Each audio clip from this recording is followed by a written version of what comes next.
Assalamualaikum warahmatullahi wabarakatuh. Bertemu lagi dengan saya Lutfil Hajar dari kelas B25 Universitas Islam Negeri Siber Syekh Nurjati Cirebon. Dalam video ini saya akan membahas tentang moderasi beragama dalam konteks kehidupan berbangsa dan bernegara. Sebuah konsep penting dalam menjaga kerukunan dan keharmonisan hidup beragama di tengah masyarakat Indonesia yang majemuk. Untuk itu, mari kita saksikan bersama. Secara bahasa, moderasi berasal dari kata moderat, yang berarti tengah-tengah atau tidak ekstrim. Moderasi beragama adalah sikap dan cara pandang dalam beragama yang menghindari ekstremisme, baik dalam bentuk radikalisme maupun liberalisme berlebihan. Dalam perspektif Islam, moderasi beragama dikenal dengan wasatiyah, yakni bersikap adil dan seimbang. Dan moderasi beragama dalam konteks kebangsaan adalah cara merawat kerukunan antar umat beragama, memperkuat persatuan, dan menjaga stabilitas negara. Hal ini sangat penting dalam masyarakat majemuk seperti Indonesia, yang terdiri atas berbagai suku, agama, dan budaya. Nilai-nilai utama moderasi beragama. Ada 4 nilai utama dalam moderasi beragama, yaitu pertama, ada toleransi, yaitu saling menghormati antar umat beragama.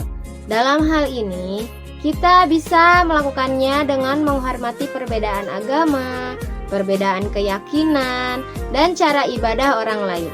Yang kedua, yaitu anti kekerasan.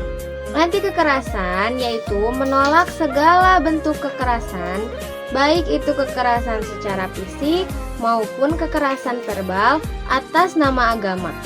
Yang ketiga, ada komitmen kebangsaan, yaitu menjunjung tinggi nilai-nilai Pancasila, UUD 1945, NKRI, dan Bhinneka Tunggal Ika sebagai konsensus nasional.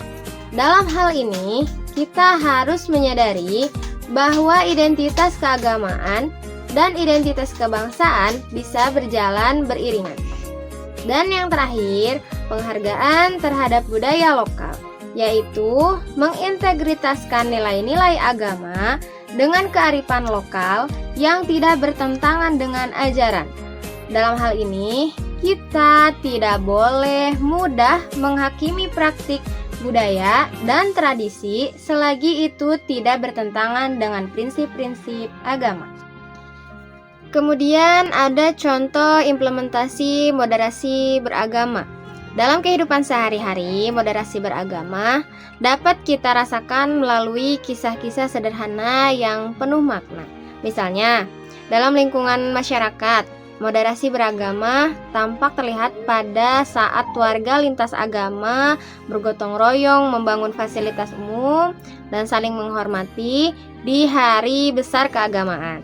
Atau di kampus misalnya, mahasiswa dari berbagai organisasi keagamaan mengadakan diskusi lintas iman dan bekerja sama membuat konten damai di media sosial.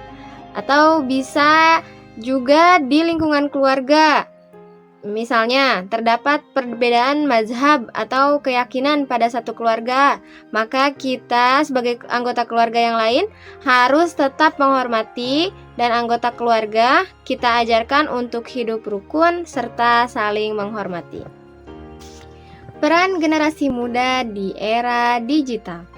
Generasi muda memiliki peran penting dalam menjaga moderasi beragama di era digital, yaitu yang pertama, melalui media sosial.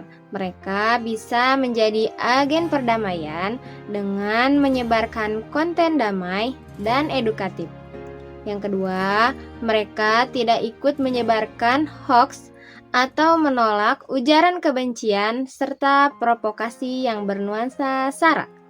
Dan yang terakhir, generasi muda dapat menjadi agen moderasi, yaitu berdialog antar agama secara terbuka dan santun, dan mereka mengedepankan literasi agama yang rahmatan lil alamin.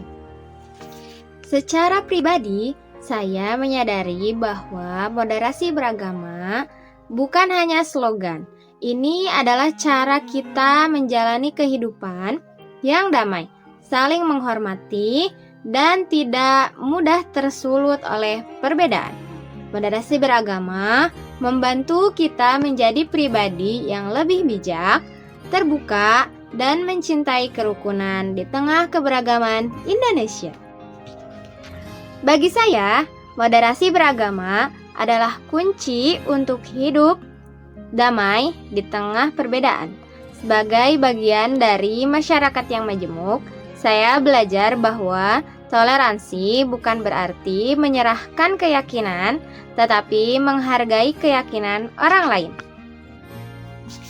Terima kasih telah menyaksikan video ini. Mari kita jadikan moderasi beragama sebagai budaya, bukan hanya konsep. Sekian dari saya. Wassalamualaikum warahmatullahi wabarakatuh.